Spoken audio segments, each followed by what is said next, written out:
Ovo su samo obične kesice sjemena, ali u februaru one znače razliku između prosječne i odlične bašte. I sad da vas iskreno pitam, koliko puta ste rekli ma ima vremena, rano je još, a onda u aprilu shvatite da ste već zakasnili. Februar je mjesec koji većina ljudi preskoči, ali iskusni vrtlari baš tada počinju. Ne sadi se sve, naravno, ali ono što se sadi u februaru daje prednost cijelo proljeće.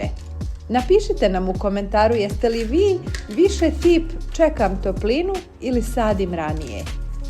Pravo vrijeme za sadnju ne gleda se po kalendaru nego po biljci.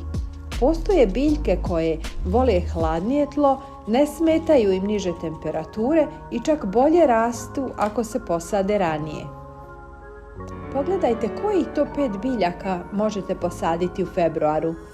Špinat voli hladnoću, brzo klija, idealan je za ranu sadnju. Da li vi više volite mlad ili zreli špinat? U februaru možete posaditi i salatu. Može u posude, ne traži puno prostora i imat ćete ranu berbu. Grašak se sadi rano, on ne voli ljetne vrućine i dobit ćete bolje prinose ako ga posadite u februaru. Luk, rana sadnja, jače glavice, otporniji kasnije u sezoni. Peršun sporo klija, zato se sadi rano, jednom posađen dugo daje.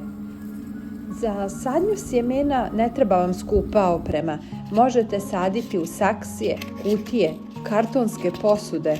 Bitno je samo da imate dobru zemlju i malo strpljenja.